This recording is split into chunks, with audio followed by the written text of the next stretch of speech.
কেন এই নিয়ামত দিলে, কেন এই বিপদ দিলে, এগুলো কিছুই না, এগুলো কিছুই বলছেন না। তিনি বলছেন মানে যখন তিনি কি জিকির করা পর্যন্ত বন্ধ হয়ে যাচ্ছে, পারছে না, ক্ষমতা হারিয়ে ফেলছে, তখন তিনি বলছেন যে রব্বুল আলামিন আমাকে কষ্ট স্পর্শ করছে, তুমি তো সর্বাধিক দয়ালু, তোমার তো দয়ার শেষ নেই, তোমার অতুলনীয় দয়া, অসীম দয়া, সীমাহীন দয়া। রব্বুল আলামিন মানে এখানে ইঙ্গিতে বুঝাচ্ছেন, জ্ঞানীদের জ্ঞানী দোয়া, যে তোমার যে এত দয়া মাবুদ, একটু যদি খালি দাও তাহলে তো আমি সুস্থ হয়ে যাই। সুবহানাল্লাহ বলেন। আর আমরা কি এমনটা করি বলেন? একটু যদি এদিক ওদিক হয়ে ভাল লাগে না, এই মুখ ধুমুক, ডাক্তার কাছে ভাই আপনি যত টাকা নেবেন নেন ভাই, তাড়াতাড়ি আপনি ওষুধ পানি এই সেই দিয়ে আপনি সুস্থ করেন তো ভাই, আর থাকতে পারি না, মানে অস্থিরতার অভাব নাই, কষ্ট মানে তখনই বুঝতে পারে। আর একটা লোক দেখবেন যে নামাজ কালাম কিছু পড়ে না, এই সেই করে না, কিন্তু যখন দেখবেন যে বিপদ আসছে, ওর থেকে ভালো মানুষ আর নাই। ইবাদতের মানে গতি আলাদা চেঞ্জ করে ফেলবে, একেবারে সেই মানে লেভেলে ইবাদত করবে, আল্লাহকে ডাকবে।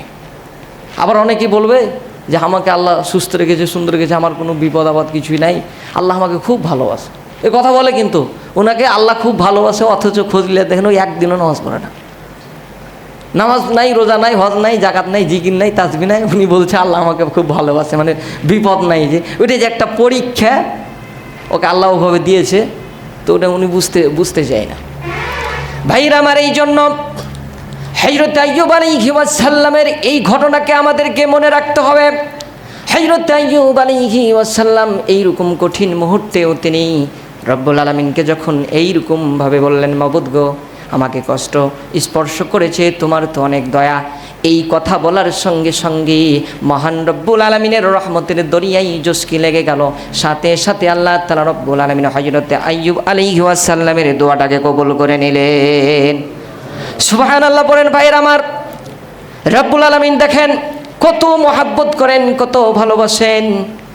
তিনি হযরত আইয়ুব আলাইহিস সালাম তিনি চাইলে আগেই কিন্তু এইরকম কথা বলতে পারতেন, আগেই সুস্থতা কামনা করতে পারতেন, কিন্তু তিনি করেন নাই। তিনি ধৈর্যের একটা পরীক্ষা তিনি ভালোভাবে দিয়েছেন। যেই কথাটা বলছিলাম যে আল্লাহ তাআলা আসলে আপনাকে আমাকে অনেক মহব্বত করেন, যার কারণে হযরত আইয়ুব আলাইহিস সালাম বলার সঙ্গে সঙ্গে কি করলেন, আল্লাহ তাআলা তাকে সাড়া দিলেন, কবুল করলেন, এবং আল্লাহ তাআলা তিনাকে কি করতে বললেন সেটাও আল্লাহ কোরআনুল কারীমের ভিতরে নোট করলেন।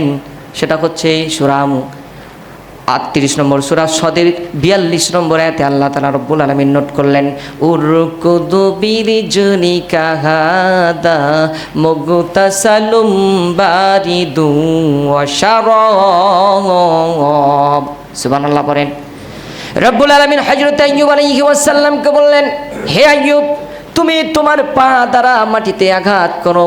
এখানে একটা জিনিস খুব মনোযোগ সহকারে শুনবেন, মনোযোগ সহকারে শোনার চেষ্টা করবেন। ভাইরা আমার, মনে রাখবেন যে আল্লাহ তাআলা রব্বুল আলামিন হযরত আইয়ুব আলাইহিস সালামকে চাইলে তো তিনি অলৌকিকভাবে সুস্থতা দান করতে পারতেন, পরিপূর্ণ সুস্থ করে দিতে পারতেন, কিন্তু তিনি কেন বললেন যে তুমি তোমার পা দ্বারা মাটিতে আঘাত করো? তার কারণ হচ্ছে আল্লাহ তার বান্দাকে চেষ্টা করাবে, বান্দা চেষ্টা করবে, কর্ম করবে, আর সেই কর্মের সেই চেষ্টার ফলাফল আল্লাহ তাআলা নিজের হাতে দেবেন। সুবহানাল্লাহ বলেন।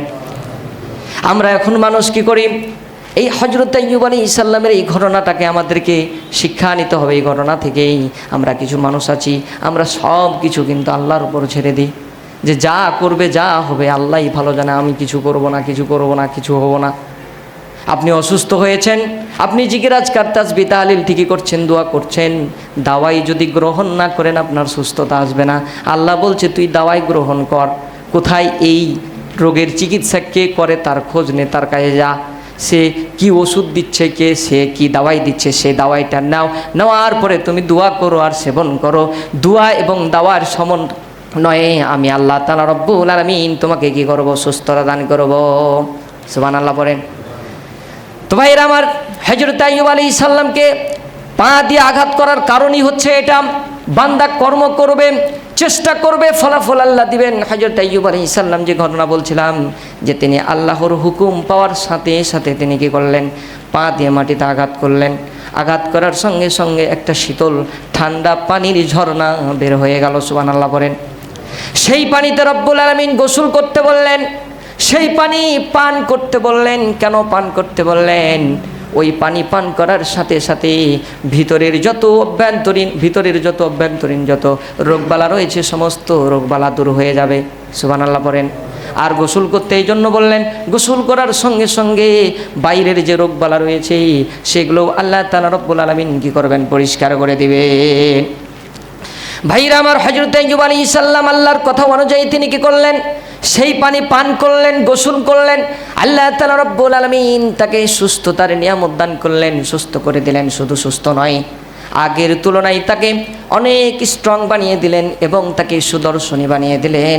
শুধু এখানেই শেষ নয়, তার আগের তুলনায় যে ধন সম্পদ ছিল বহু গুণে আল্লাহ তাআলা বৃদ্ধি করে দিলেন। সুবহানাল্লাহ পড়েন। ভাইরা আমার, এখানেই শেষ নয়, তিনার যে স্ত্রীর সংখ্যা ছিল, তিনার যে স্ত্রীর সন্তানরা ছিল তাদেরও দ্বিগুণ করে দিলেন। এইরকম নিয়ামত আল্লাহ তাআলা রব্বুল আলামিন তাকে দান করলেন। তাহলে এখান থেকে স্পষ্টভাবে বোঝা যায় যে কোনো ব্যক্তি যদি ধৈর্য অবলম্বন করতে পারে, ধৈর্য ধারণ করতে পারে, সবুরের সাথে কোনো কাজ করতে পারে, সেই কাজের ফলাফল আল্লাহ তাআলা রব্বুল আলামিন এরকমভাবেই দিয়ে দেয়। ধৈর্যের ফলাফল হয় অনেক টেস্টি, অনেক স্বাদের। আপনি ধৈর্যের সাথে যে কাজটা করবেন, সেই কাজের যখন আপনি রেজাল্টটা পাবেন, তখন আপনার কাছে মনে হবে যে দুনিয়াটাই আপনার কাছে জান্নাত। সুবহানাল্লাহ বলেন। এগুলো তো হচ্ছে কোরআনের কথা ভাইরা আমার, সত্য কথা, সত্য ঘটনা। হযরত আইয়ুব আলাইহিস সালামের এই ঘটনা থেকে তো আমাদের শিক্ষা নেওয়া উচিত।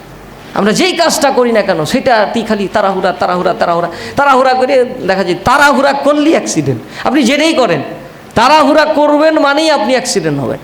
এই জন্য তাড়াহুড়া করা যাবে না। অনেকেই দেখেন পড়াশোনা করতে করতে যারা এই যে তাড়াহুড়া কিছু হবে কি হবে না, পাবো কি পাবো না, এই টেনশানে তখন কিন্তু ছিটকে পড়ে। তা আসলে পড়াশোনা তো চাকরির উদ্দেশ্য না, পড়াশোনা হচ্ছে জ্ঞানের উদ্দেশ্য।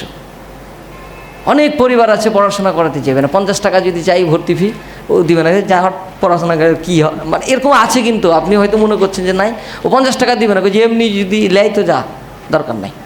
কিন্তু যে আসলে পড়াশোনা করলে যার জ্ঞান হবে, এই জ্ঞান দিয়ে ওই জ্ঞানী ব্যক্তি যে কাজটাই করবে, ব্যবসা করবে, ব্যবসায় সফল। মানে সঠিক জ্ঞানটা যদি উনি প্রয়োগ করে তাহলে কিন্তু উনি সফল হবে, শুধু চাকরি সফলতা না।